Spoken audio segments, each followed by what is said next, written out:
Hi everyone, आप सभी का और एक नए वीडियो में स्वागत है। तो दोस्तों, अगर आप भी अकाउंटेंट हैं या फिर अकाउंटेंट बनने की तैयारी कर रहे हैं तो देखिए, आपको अब बैंक रिकॉन्सिलेशन के बारे में थोड़ा काफ़ी डिटेल में नॉलेज होना चाहिए। ठीक है।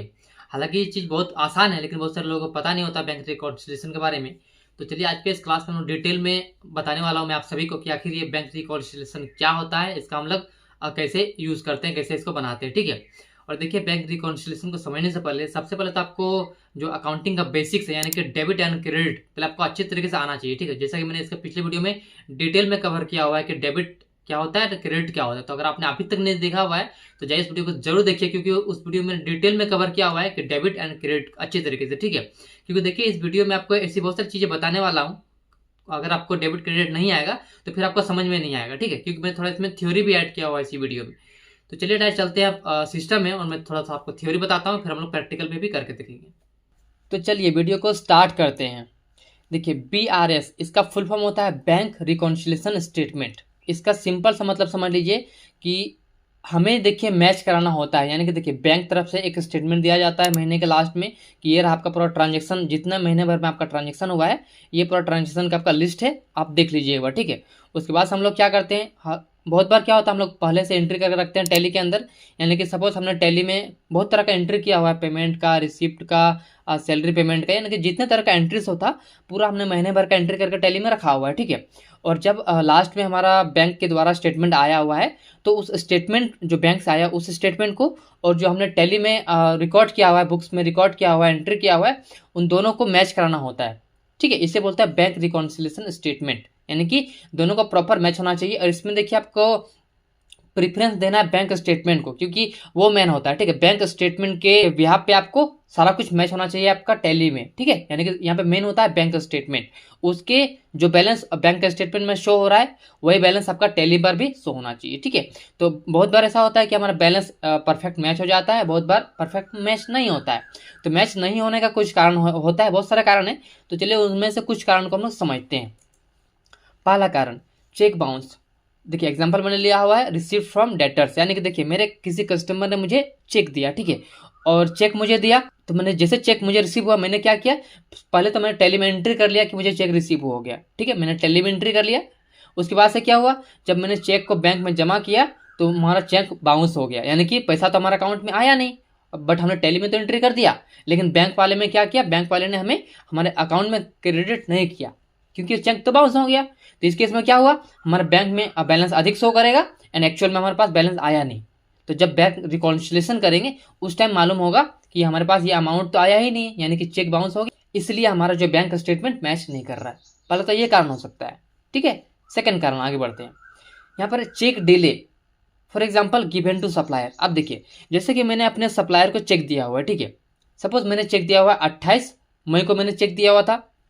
अब मेरे सप्लायर ने क्या किया, उसने चेक को डिपॉजिट किया हुआ है, सपोज मान के चलते हैं उसने जून में डिपॉजिट किया, यानी कि उसने 2 जून को बैंक में डिपॉजिट किया, है ना। तो देखिए, हमने चेक उसको कब दिया था, 28 मई को। तो हम क्या करेंगे, अपने बुक्स में एंट्री कर लेंगे 28 मई को कि हमने 28 मई को चेक दिया हुआ है, यानी कि पेमेंट का एंट्री 28 तारीख को कर देंगे। बट एक्चुअल में हमारे जो बैंक से पैसा डेबिट तो हुआ नहीं है, यानी कि मेरा बैंक से पैसा तो कटा ही नहीं। तो इस केस में भी हमारा जो बैंक स्टेटमेंट जो है, यानी कि बैंक रिकॉन्सिलेशन करना पड़ता है। हमारा बैंक में जो स्टेटमेंट अमाउंट आया हुआ है और हमने जो टैली में एंट्री किया हुआ मैच नहीं करता है।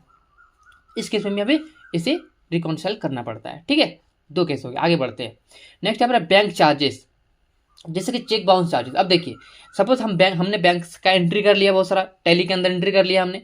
अब देखिए, ऐसा कई बार होता है, जैसे कि चेक बाउंस हो गया तो उसमें एक एक्स अमाउंट डेबिट किया जाता है अकाउंट से हमारा, यानी कि पैसा काट लिया जाता है हमारे अकाउंट से।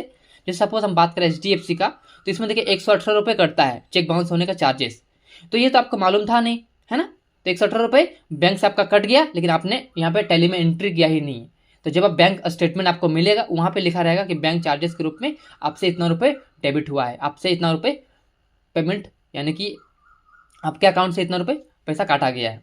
तो उस टाइम आपको मालूम होगा, तो आपको बैंक स्टेटमेंट जब देखेंगे तो वहाँ से देख के अमाउंट को आपको टैली में एंट्री कर देना है कि आपका पेमेंट में आपने 118 रुपये बैंक चार्जेस के रूप में किया हुआ है। ठीक है। थर्ड पॉइंट हो गया। नेक्स्ट बात करते हैं मिस्टेक बाय बैंक और अकाउंटेंट। अब देखिए, यहाँ पे मिस्टेक बैंक से भी हो सकता है और मिस्टेक अकाउंटेंट से भी हो सकता है। बैंक से कैसे मिस्टेक होगा, देखिए कुछ दिन पहले ही बैंक से मिस्टेक हुआ था। मैं आपको एक रियल कैसे बताता हूँ, देखिए मैंने क्या किया, एक चेक अपने बैंक में डिपॉजिट किया, जो मेरे कस्टमर ने दिया हुआ था, मैंने वो चेक को अपने बैंक में डिपॉजिट किया। ठीक है, तो डिपॉजिट करने से पहले हम क्या करेंगे, अपने टैली में एंट्री कर लेंगे कि हमें इस कस्टमर से इतना पैसा रिसीव हुआ। हमने रिसिप्ट में एंट्री कर, हमने जो चेक है बैंक में जमा कर दिया। अब वहाँ का बैंक का जो एम्प्लॉय है उसने क्या किया, उस चेक को डिपॉजिट यानी कि हमारे अकाउंट में क्रेडिट किया ही नहीं है। तो क्या होगा इस केस में, हमने 28 तारीख को चेक अपना जो रिसिप्ट में एंट्री कर लिया, बट बैंक वाले ने उस महीने उसको एंट्री किया ही नहीं है। तो उस केस में क्या होगा, उसने तो डिले कर दिया। और जब हमने उस एम्प्लॉय को फ़ोन किया तो बोला कि सॉरी मिस्टेक हो गया मेरे से कि मैंने उसको डिपॉजिट नहीं किया, यानी बैंक वाले से गलती हुआ। ठीक है, इस केस में भी क्या होगा, आपके अकाउंट में कुछ और अमाउंट शो होगा एंड बैंक स्टेटमेंट में कुछ और अमाउंट शो होगा। तो इस केस में क्या करना, सिंपली आपको एम्प्लॉय को फ़ोन करना है, बोलिए कि इसका प्रोसेस आगे बढ़ाइए, इस चेक को क्लियर कराइए। तो उस केस में क्या होगा, आपका मई में तो नहीं हुआ, फिर आपका जून महीने में वो क्लियर हो जाएगा। तो फिर जून महीने का बैंक स्टेटमेंट जो आएगा उसमें आपको वो अकाउंट क्रेडिट दिखाएगा आपके अकाउंट में। ठीक है, तो और हो सकता है ये प्रॉब्लम। दूसरा यहाँ पे अकाउंटेंट, अब देखिए अकाउंटेंट से भी गलती हो सकता है ना, क्योंकि हो सकता है अकाउंटेंट ने गलती एंट्री करते समय अमाउंट को गलती लिख दिया या किसी तरह का डेट को गलती लिख दिया, है ना। इस तरह से बहुत सारी चीज़ें होती है। तो मैंने एग्जाम्पल आपको 4 पॉइंट यहाँ बताया हुआ है कि बैंक रिकॉन्सिलिएशन हमें किस किस टाइम पे करना चाहिए। ठीक है, और जो कि बहुत इंपॉर्टेंट है, इसमें देखिए मैंने आपको स्टार्टिंग में बोला हुआ था, इसमें आपको प्रेफरेंस देना है बैंक स्टेटमेंट का, कि जो भी आपका बैंक स्टेटमेंट बैलेंस शो होगा वही आपका टैली प्राइम यानी कि अकाउंटिंग बुक्स में जो भी आपका, चाहे आप किसी भी सॉफ्टवेयर से मेंटेन करें हो, चाहे टैली से मेंटेन करें, शेप से करें, बीजी सॉफ्टवेयर से करें, किसी सॉफ्टवेयर से करें, तो यहाँ पे प्रेफरेंस आपको देना है बैंक स्टेटमेंट का। जो भी आपका बैंक स्टेटमेंट बैलेंस शो होगा वही आपका टैली में बैलेंस शो होना चाहिए। ठीक है, तो आई होप आपको समझ में आ गया होगा बीआरएस क्या होता है। एक तरह से सिंपली बोले तो जो हमारा बुक्स है एंड जो बैंक स्टेटमेंट का बुक्स है दोनों को मैच कराना होता है, सिंपल समझ लीजिए। ठीक है, तो चलिए अब हम लाइव प्रैक्टिकल देखते हैं, जहाँ पर मैंने एक बैंक स्टेटमेंट को लिया हुआ है ताकि आप सभी को अच्छे से समझ में आए। ठीक है, तो देख सकते हैं यहाँ पर मैंने एक HDFC का जो है एक बैंक स्टेटमेंट लिया हुआ है, देख सकते हैं यहाँ पे। और देखिए यहाँ पर मैंने प्राइवेसी के लिए कुछ चीज़ों का हाइड किया हुआ है, कंपनी की प्राइवेसी के लिए जरूरी है। अब देखिए यहाँ पर आप लोग चीज़ नोटिस करेंगे, यहाँ पे लिखा विड्रॉल अमाउंट, यहाँ पे लिखा डिपॉजिट अमाउंट। तो इसको देखिए सिंपली आप समझिए। और देखिए हाँ, आप किसी भी बैंक का स्टेटमेंट को जब आप चेक करेंगे तो आपका बेसिकली यही सब चीज़ें देखने को मिलेगा। हो सकता है थोड़ा बहुत ऊपर नीचे रहेगा, बट ज़्यादातर केसेस में आपको इस तरह से एक फॉर्मेट में देखने को मिलेगा। तो वहाँ पर आपको ध्यान ये देना है कि withdrawal amount and deposit amount. ठीक है, यानी कि डिपॉजिट का मतलब क्या होता है कि आपके बैंक में पैसा क्रेडिट किया गया है, आपके अकाउंट में पैसा क्रेडिट किया गया है। विड्रॉल का मतलब क्या हो गया कि आपने पेमेंट किया हुआ है, आपने पेमेंट किया हुआ है। और देखिए इसको बोलेंगे डेबिट, क्या बोलेंगे, इसको बोलेंगे डेबिट एंड इसको बोलेंगे क्रेडिट। अब आप सोचेंगे विड्रॉल हुआ यानी कि हमने पेमेंट किया, तो हमें डेबिट कैसे होगा। फिर यहाँ पे डिपॉजिट, हमने हमारे अकाउंट में पैसा डिपॉजिट हुआ है, तो यहाँ पर क्रेडिट कैसे होगा। बिल्कुल आप सही बोल रहे हैं, इसलिए मैंने आपको बोला हुआ था कि आपको वीडियो देखना है डे 56 वाला वीडियो, मैंने डिटेल में बताया था डेबिट क्रेडिट क्या होता है। अब देखिए यहाँ पर आप लोग थोड़ा ध्यान से समझिएगा। ठीक है, मैंने उसमें क्या बोला था, debit watt comes in credit what goes out, correct है ना। तो डेबिट वाट कम्स इन, जो भी कुछ आएगा उसको क्या करना है, डेबिट करना है। And credit what goes out, जब भी कुछ आता है उसको क्या करना है, क्रेडिट करना है। करेक्ट है, बट देखिए यहाँ पर उल्टा हो जाता है। यहाँ पर उल्टा क्यों होगा, क्योंकि देखिए एक होता है हमारा बैंक, और बैंक के लिए हम क्या है, कस्टमर है। तो बैंक क्या करेगा, हम हमारे जो अकाउंट्स के उसको मेंटेन करेगा एज अ कस्टमर वो हमारे बैंक को मेंटेन करेगा। जैसे कि देखिए बैंक के लिए क्या हो गया, जैसे कि हमने क्या किया, बैंक में पैसा जमा किया। ठीक है, हमने क्या किया, बैंक में पैसा को जमा किया, तो बैंक वाला क्या करेगा, उसमें उसको एंट्री कर देगा उल्टा। उसको करे बैंक वाला क्या करेगा, बैंक के पास कुछ भी आता है तो उसको डेबिट कर देगा। करेक्ट है, उसको देख सकते हैं हम डेबिट कर दिया उसने, तो बैंक के पास कुछ भी आएगा उसको डेबिट करेगा, और बैंक के पास कुछ भी जाएगा तो उसको क्या कर देगा, वो क्रेडिट कर देगा। देख सकते हैं यहाँ पे इसको बोलेंगे क्रेडिट, यानी कि यहाँ पे उल्टा केस हो जाता है। तो आई होप आपको समझ में आया होगा कि यहाँ पर उल्टा क्यों होता है, क्योंकि हमारा बैंक एक तरह से सप्लायर हम अपना बोल सकते हैं, क्योंकि बैंक का हम कस्टमर है, तो वो एज अ कस्टमर मेरा अकाउंट को मेंटेन करेगा, इसलिए वहाँ पे वो उल्टा एंट्री करता है। ठीक है, हालांकि अपनी जगह पे बिल्कुल सही है। चलिए मैं दिखाता हूँ, देखिए। और ये जो हमारा बैंक स्टेटमेंट का फर्स्ट पेज है, इस तरह से टोटल 5 पेज है हमारे पास, देख सकते हैं। मैं दिखाता हूँ आपको, देखिए टोटल 5, ये लास्ट वाला पेज है, देख सकते हैं। और देखिए यहाँ पर एक चीज़ मेन होता है हमारा opening balance and closing balance, क्योंकि देखिए अगर आप बैंक स्टेटमेंट को मैच करवा रहे हैं तो आपको ओपनिंग बैलेंस को चेक करना बहुत जरूरी है, तभी आप बैंक स्टेटमेंट को मैच करा सकते हैं, वरना आप मैच करा नहीं पाएंगे, आपको बहुत प्रॉब्लम होगा। ठीक है, तो देख सकते हैं यहाँ पे ओपनिंग बैलेंस लिखा हुआ है 7,16,176.63 यानी कि ये ओपनिंग बैलेंस हो गया। अब देखिए ओपनिंग बैलेंस क्या होता है, जैसे कि मैं आपको बताऊं, देखिए ये जो बैंक स्टेटमेंट है ये है 1/5 यानी कि 1 मई से लेके 31 मई तक का स्टेटमेंट है, ठीक है। तो यहाँ पे लिखा है ओपनिंग बैलेंस। ओपनिंग बैलेंस का मतलब होता है जो कि हमारा अप्रैल महीने का है, अप्रैल महीने का जो क्लोजिंग बैलेंस है, जैसे कि अप्रैल 31 तक जो बैंक में बैलेंस रहेगा, अप्रैल 31 के बाद वो मई महीना का जो फर्स्ट डेट रहेगा उसमें आ जाएगा ओपनिंग बैलेंस। समझ में आया? उस तरह से ये जो मई में जितना कुछ ट्रांजेक्शन हुआ है, यानी कि सब कुछ ट्रांजेक्शन होने के बाद जो बैलेंस बचेगा उसको बोलेंगे क्लोजिंग बैलेंस। तो देख सकते हैं जो मई महीने का जो है क्लोजिंग बैलेंस हमारे पास इतना अमाउंट रुपीज़ है, यानी कि सिंपली क्या बोलेंगे, अप्रैल महीने का क्लोजिंग बैलेंस कितना है, ये है, एंड मई महीने का ओपनिंग बैलेंस कितना है, तो यही है, एंड मई महीने का क्लोजिंग बैलेंस क्या है, तो ये वाला अमाउंट है। आई होप आपको समझ में आ गया होगा, ठीक है। तो चलिए अब टैली में आते हैं और देखते हैं ओपनिंग बैलेंस हमारा मैच हो रहा है या नहीं हो रहा है। तो टैली में आ चुके हैं। अब देखिए मैं आपको दिखाता हूँ, एक बार प्रेस करता हूँ DAL, display account ledger and HDFC bank. पहले इसका चेक करेंगे इसका ओपनिंग बैलेंस जो है करेक्ट है या नहीं है। देखिए तो यहाँ पर जो ओपनिंग बैलेंस इसका दिखाया जा रहा है 7/16/176.63। ओके, अब देखते हैं हमारा बैंक स्टेटमेंट में करेक्ट है या नहीं है। तो देखिए ओपनिंग बैलेंस यहाँ पर बताया जा रहा है, देखिए 7/16/176.63, यानी कि देखिए हमारे बैंक स्टेटमेंट का जो ओपनिंग बैलेंस है एंड जो हमारा टैली का ओपनिंग बैलेंस है बिल्कुल करेक्ट मैच हो रहा है, यानी कि हमारा पिछले महीने का एंट्रीज प्रॉपर एंट्रीज है, ठीक है। देखिए जितना भी मई महीने में ट्रांजेक्शन हुआ सबको भी देखिए मैंने एंट्री यहाँ पे करके रखा हुआ है, देख सकते हैं यहाँ पे जितने भी एंट्रीज मैं पूरा करके रखा हुआ हूँ। इसमें एक दो मैंने छोड़ा हुआ है ताकि आप सभी को समझा सकूँ, ठीक है। तो चलिए स्किप करके पीछे आ जाते हैं। अब इसमें देखिए, अब इसमें हमें रिकॉन्साइल करना है कि इसमें से प्रॉपर जितने भी एंट्रीज हमारा बैंक स्टेटमेंट में शो हो रहा है वो सब हमारा टैली के अंदर है या नहीं है। हमारा बैलेंस जो हम यहाँ पर देख सकते हैं ये क्लोजिंग बैलेंस, वो क्लोजिंग बैलेंस हमारे टैली के साथ मैच कर रहा है या नहीं कर रहा है, उसको हम लोग देखेंगे, ठीक है। उसके लिए सिंपली आपको क्या करना है, स्किप करके पीछे आ जाना है गेट टू अप टैली में, and gate to up Tally के बाद आने के बाद आपको क्या करना है, आ जाना है बैंकिंग में, एंटर करेंगे, एंड यहाँ पे आपको आ जाना है बैंक रिकॉन्सिलेशन में, यहाँ पे एंटर करेंगे। उसके बाद से कौन सा बैंक का आप रिकॉन्साइल करना चाहते हो उस बैंक को यहाँ पे सेलेक्ट कर लेंगे। तो आप लोग देख सकते हैं यहाँ पर balance as per company books, यानी कि देखिए हमने जो टैली में एंट्री किया हुआ है, बुक्स में एंट्री किया हुआ है, उसके हिसाब से देखिए बैलेंस कितना शो हो रहा है, 44,288.63 इतना शो हो रहा है। बट हमारा जो एक्चुअल जो बैंक का स्टेटमेंट है जो कि देख सकते हैं क्लोजिंग बैलेंस ये वाला है, इसमें देखिए 39,288.63, यानी कि ये एक्चुअल में शो हो रहा है, यानी कि डिफरेंस 5,000 रुपये का है, ठीक है। अब कहाँ पर है वो देखते हैं आगे में, चलिए। तो ये एक पकड़ में आ गया, ये गलती है। बाकी मैंने देखिए पूरा का पूरा एंट्री किया है, देखिए मैंने ये जो लास्ट का एंट्री है ना, मैंने इसको एंट्री को नहीं किया हुआ है ताकि आप सभी को समझा सकूँ, ठीक है। चलिए अब आ जाते हैं टैली में और देख सकते हैं यहाँ पे बैलेंस एज पर बैंक 760,163.63, यानी कि जो हमारा ओपनिंग बैलेंस था वही हमारा यहाँ पे शो हो रहा है, ठीक है। यानी बिल्कुल ये करेक्ट है, यहाँ पर शो हो रहा है amounts not reflected in bank, यानी देखिए ये जो अमाउंट है बैंक में रिफ्लेक्ट नहीं हो रहा है क्योंकि देखिए अभी तक हमने रिकॉन्सिलेशन किया ही नहीं है, ठीक है। इसके लिए चलिए इसको रिकॉन्साइल करते हैं। देखिए सबसे पहले आ जाता है बैंक स्टेटमेंट में यहाँ पर, और सबसे पहला पेज में आता हूँ क्योंकि ये लास्ट पेज है, तो यहाँ पे आ जाता हूँ सबसे पहला पेज में, देख सकते हैं यहाँ पे। तो देखिए यहाँ पर क्या बोला गया, सबसे पहला डेट में हमें पैसा डिपॉजिट हुआ, यानी कि पैसा रिसिप्ट हुआ हमें, देखिए 13,440 रुपये। और डेट कौन सा देखिए, यहाँ पर डेट इंपॉर्टेंट होता है, डेट है 1/5, ठीक है। तो सिंपली हम क्या करेंगे, आप टैली में आ जाएंगे और सिंपली आपको देखिए अगर आपने किसी भी तरह का चेक नंबर अगर एंट्री किया हुआ है, जैसे कि यहाँ पर देखिए चेक नंबर वगैरह रहता है, तो अगर आपने चेक नंबर के थ्रू अगर एंट्री किया हुआ चेक नंबर आपके पास है तब टैली में यहाँ पे आप चेक नंबर को भी फिल कर सकते हैं, ठीक है। देखिए इसमें आपको किसी भी तरह का कुछ चेंजेस करना रहता है तो आप सिंपली यहीं पे क्या करेंगे, कंट्रोल एंटर कर देंगे। देखिए आपका एंट्री ओपन हो जाएगा और यहाँ से सिंपली एंटर करते हुए आप किसी भी एंट्री को यहाँ पे अमाउंट हो या फिर उसका चेक नंबर हो उसको मॉडिफाई कर सकते हैं, ठीक है।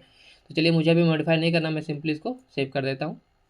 देखिए तो यहाँ पर हमें क्या करना होता है, बस यहाँ पे डेट को भरना होता है, यानी कि आपको चेक करना होता है यहाँ पे सबसे पहले कि जो आपका ट्रांजेक्शन हुआ है, जैसे कि हमें ये रिसिप्ट हुआ, ठीक है। तो रिसिप्ट कौन सा डेट में है, 1/5 को है, तो एक बार देख लेंगे यहाँ पे टैली के अंदर हमारा 1/5 को एंट्री हुआ है, हाँ ये ठीक है।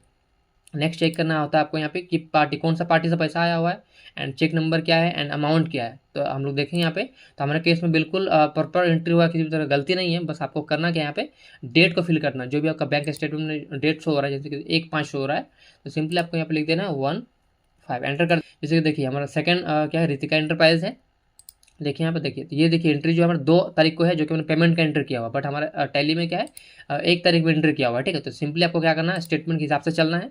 2 तारीख में एंट्री हुआ है तो सिंपली आपको यहाँ देखिए, और देखिए जनरली जितना मैं बात करूँ यहाँ पे देखिए सब एंट्री 2 तारीख में हुआ, देख सकते हैं यहाँ पे बैंक स्टेटमेंट सब एंट्री 2 तारीख में हुआ, ठीक है, तकरीबन यहाँ तक। तो चलिए 15,000 तक जो है उसको 2 तारीख में एंट्री ले लेते हैं। सिंपली आपको क्या करना है, यहाँ पे 25 करना है, यहाँ पे 25 और यहाँ पे 25,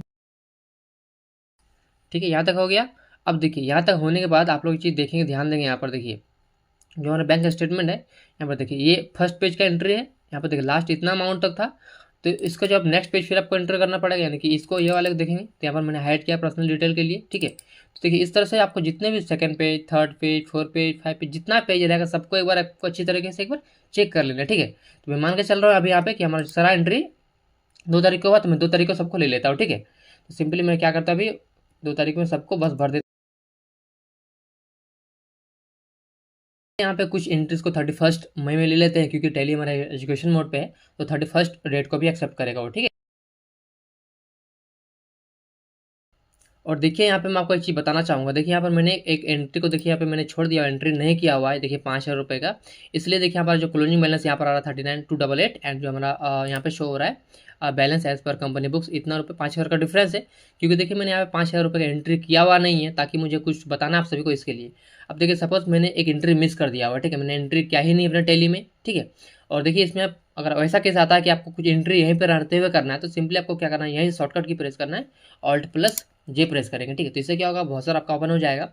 अब सिंपली जो कि हमने पेमेंट किया हुआ है, इसके लिए हम पेमेंट को सिलेक्ट कर लेंगे, यहाँ से F5 को प्रेस करेंगे, एंड उसके बाद से HDFC मोड से पेमेंट करते हैं, HDFC सेलेक्ट कर लेंगे, एंड किस को पेमेंट कर रहे हैं, तो यहाँ पे आप पेमेंट कर रहे हैं इंसेंटिव 5,000 रुपये, और हम पेमेंट और सिंपली आपको इसको सेव कर देना है। अब देखिए ध्यान देंगे आप लोग यहाँ पे एक चीज़, ये फिर से पूछेगा इसका डेट क्या है, ठीक है। देख सकते हैं यहाँ पे फिर से आ गया ना, तो इसका डेट क्या है हम लोग भर देंगे यहाँ पे 31 एंड 5 एंटर करेंगे, और बस आपको सिंपल इसको एंटर करते हुए इसको आपको सेव कर देना है। मैं दिखाता हूँ आपको, इसको सिंपल एंटर करते हुए इसको आपको सेव। और देखें ना आप लोग चीज़ ध्यान देंगे यहाँ पे, देखिए जैसे हमने इस एंट्री को पास कर दिया, तो देखिए यहाँ पे इसका balance as per company books देख सकते हैं यहाँ पे 39,28863 यहाँ पे आ गया। उसके बाद से आप लोग चेक करेंगे, यहाँ पे दिखाता हूँ मैं आपको स्टेटमेंट में। देखिए यहाँ पे क्लोजिंग बैलेंस कितना है 39,28863, यानी कि दोनों मैच हो गया, यानी कि हमारा परफेक्ट हो गया है। अब देखिए मैं आगे दिखाता हूँ आपको आगे क्या करना है, और सिंपली इसको मैं एक बार सेव कर देता हूँ। जो सेव नहीं करेंगे तो फिर कोई बेनिफिट नहीं होगा, आपको सिंपली इसको पहले सेव कर देना है। और क्या करें, फिर से गेटवे ऑफ टैली में आ जाना है, और फिर से आपको यहाँ पे जाना है बैंकिंग में, फिर से आपको आ जाना है यहाँ पे बैंक रिकॉन्सिलेशन में, फिर से इसमें एंटर करेंगे, और आपको चेंज करना है पीरियड को यहाँ पे, ठीक है। तो यहाँ पे F2 करेंगे, एंड हम ले लेते हैं कि 1 मई से लेके 31 मई तक का देखना चाहते हैं। तो देखिए आप लोग यहाँ पे देखेंगे balance as per company books 39,28863 and balance as per bank 39,28863, यानी कि देखिए यहाँ पे बैलेंस एज पर बैंक कितना दिखाई 39,288.63, एंड यहाँ पर देखेंगे आप लोग balance as per company books कितना दिखाया जा रहा है 39,28863, यानी दोनों का मैच हो गया, यानी कि अब हुआ proper entry and perfect entry. इस तरह से बैंक रिकॉन्सिलेशन यानी कि दोनों को मैच कराना होता है। और देखिए इस वीडियो के बाद भी अगर आपके मन में किसी भी तरह का और भी सवाल है, तो आप नीचे कमेंट सेक्शन में हमसे पूछ सकते हैं। बाकी अगर आपको वीडियो अच्छा लगा तो वीडियो को लाइक जरूर करें, चैनल पर नए हैं पहले बार आए हैं तो चैनल को सब्सक्राइब करें, साथ ही बेल आइकन जरूर प्रेस करें, ताकि आपको नोटिफिकेशन हमेशा मिलते रहेंगे। तो दोस्तों वीडियो का अंत देखने के लिए बहुत बहुत धन्यवाद, मिलते हैं अगले वीडियो में।